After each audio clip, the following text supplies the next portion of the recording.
Welcome back to the channel, everyone. Sorry it's been so long. So, on this episode, I'm going to talk about the Dragon Reborn, continuing my review of my reread of the Wheel of Time series. Now, I'm going to have two parts of the video as I always do. The first part is going to be just a general review of the book itself, and then the second part will be spoiler resplendent. And will contain spoilers for the entire series. I will try not to make this video as long as my last one, which was a little too long, and probably used the words tidbits and bits and pieces far too much. But I'm going to talk about this. So I've reread The Dragon Reborn. This is book 3, and I'm going to talk about a few bits and pieces. Oh, damn it, I did it again. Talk about some things I found during my reread that I may not have noticed on the first read. This is still a pretty good book standing on its own. I'd say it's difficult to appreciate fully if you haven't read the first 2 books in the series, but you could read this on its own and it would still work as a more or less self-contained story. I think the further you get in the series, the harder and harder that is to do. I think you can still do that here. There are some great moments in this book. There are some significant developments in character that I think are fascinating, and there's some interesting things. There's not as much foreshadowing as there was in the second book, but there are some things in here that are significant. You can read it on its own, but I think this is where the series really starts to move forward. The first couple of books take place over well, the first book doesn't take place over a significant length of time, maybe a few weeks. The second book takes place over a period of several months. This one takes place over the period of maybe a couple of months. After that, things move very quickly, and almost everything else, the rest of the series takes place over the course of about a year, all of those books. So let me get into the bits and pieces. We'll start with spoilers here at this spot, and we'll go into the things that I found that I saw before. So one thing that happens that I thought was really interesting, one of the complaints a lot of people have about the characters is that they do a lot of dumb stuff. And some of this is just, they're young. A lot of the characters who make these stupid decisions are young. Rand is like 20 years old. Egwene is 16 or 18. I forget exactly how old she is. But one thing that happens when they start coming back from, when Valon is leading everybody back to the White Tower and they confront the White Cloaks, there's this confrontation and Egwene kind of loses it and starts blowing stuff up. And Valon is furious with her, and Egwene says, "I was only trying to make things better," which is really kind of dumb. Right, she flies off the handle. One point about Egwene, and some people think that she acts in some rash cases in some instances, and in this case, her rashness is understandable because she has PTSD. After having been imprisoned by the Shanshan for several months, she has PTSD, and the idea of being captured again sets her off, and it's understandable. And when you think about that, the fact that she has untreated PTSD, a lot of her rash actions at particular points in the series make a lot more sense. So Egwene was a character that I liked a lot at first, and then got frustrated with her as time went on. As I'm going through the series again, I'm like, I can see the good parts, and I understand why she's doing some of the dumb things that she does. It makes more sense. And Jordan, having been a Vietnam vet, he understands PTSD and he understands what it does to people. So it's just not something that a lot of readers recognize very, very quickly. So a couple of other things that go on in the tower. They find the Gray Man, and Sheriam comes upon them. And one thing that Nynaeve notices, she never wondered who stabbed him. That is something that happens. And then later on, Sheriam finds a Gray Man in her bed. So I don't know if that's a different one. I know it is a different one because that one's a female, and so there's a couple of instances of hints that we get that Sheriam might be Black Aja, and those I think are the first couple of hints there. Um, I found it. I honestly was very surprised when the reveal happened later in the series, but there are a couple of hints that she might be Black Aja early on, and Nynaeve also thinks that to herself that she might be. So that's a foreshadowing bit that I did not notice the first time through. Um, a couple of other things. When they heal Matt, they don't have anyone from the Yellow Aja there. And this, on some of the online forums, people have pointed this out before, that the Yellow Aja specialize in healing, and none of them are there. And that's honestly, I just think it's because Jordan hadn't worked everything out yet. He knew what the 7 colors of the Ajas were going to be, but he hadn't figured out what they all were going to specialize in yet.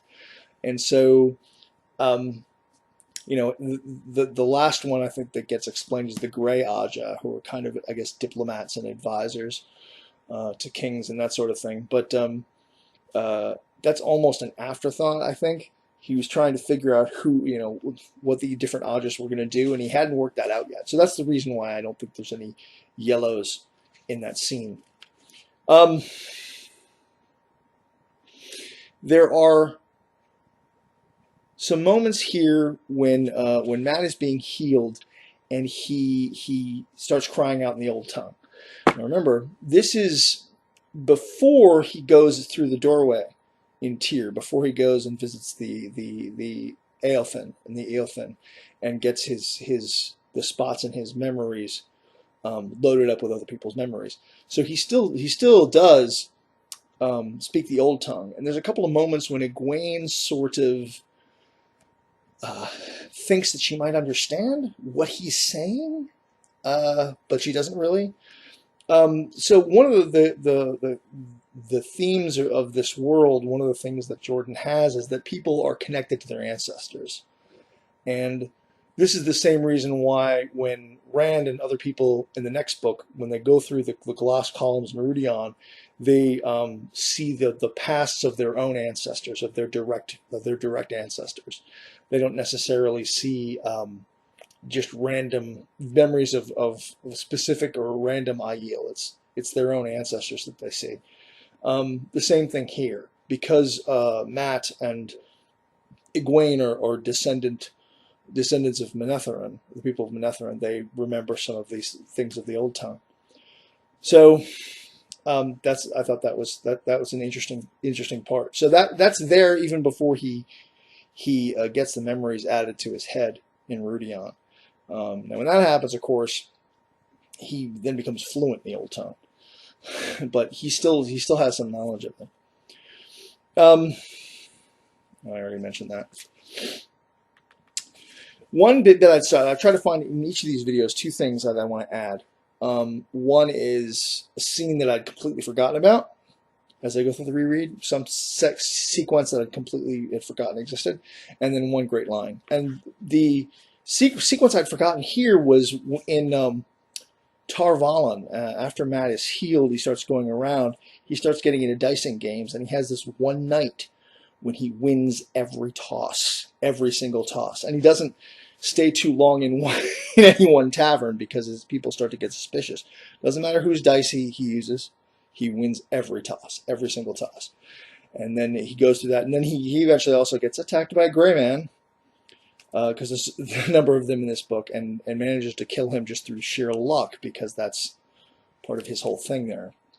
So that's I'd forgotten about that. It's a great part. We then get the part with Perrin meeting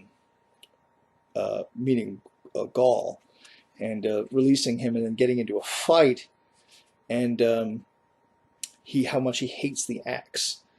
He hated the gaping wounds the axe made, hated the way it chopped through mail to rend flesh beneath split helmet and skull with almost equal ease. He hated it all, but he did not want to die. One great thing about Jordan having been a veteran and seen war, he writes about it accurately, but he also talks about how much people who are warriors hate war, that they don't really want to fight, they just don't have a choice.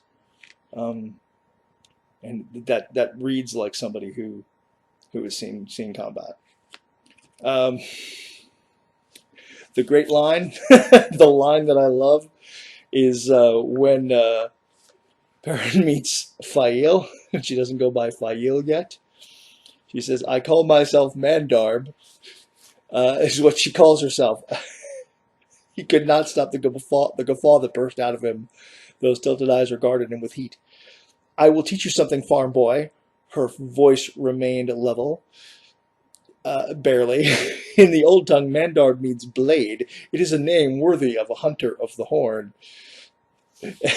He managed to get his laughter under control and barely wheezed at all as he pointed to the rope pen between the masts. "You see that black stallion? His name is Mandarb." That's the best line of the book. His name is Mandarb. That's just great. Love that.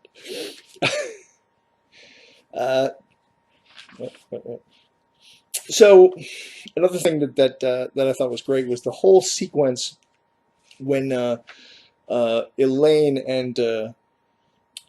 Egwene, and Nynaeve meet Aviendha and the Maidens of the Spear, and Aviendha, I think Bane and Shiat are met at this point, or yes, Bane and Shiat are there, and another a few other Aiel. That whole sequence when they meet them and start talking about their differences and their culture, and they don't seem to understand each other very well. They're starting to learn about. We start to learn a little bit about the Aiel and how they deal with things. That whole sequence is great.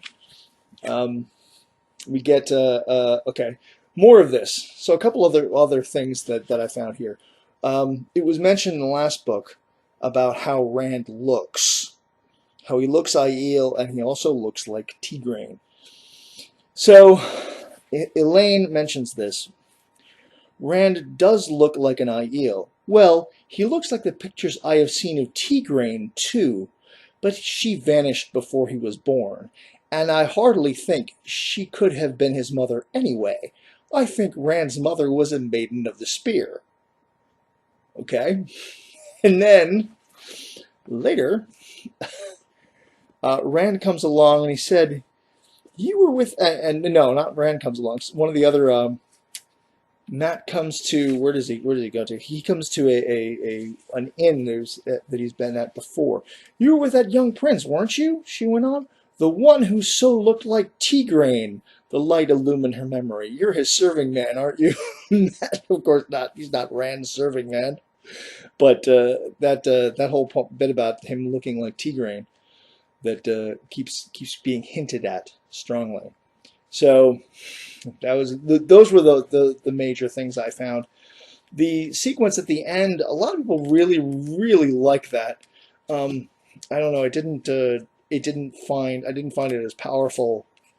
The battle in the Stone of Tyr of him grabbing Kalendor, I didn't find it as powerful in the reread as much. The reveal from Ruark that the Aiel, the people of the dragon, that still was great. I thought that was still powerful. But okay, so I'm sorry this took so long for me to get this out. I actually am close to being done with book 4, so I'll try to get that review done as quickly as I can. I already have gotten my copy, got myself a copy of book 5. So I'm moving along, and I'll post these as I go through them.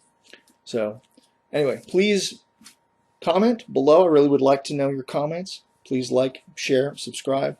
I appreciate it very much. Till next time.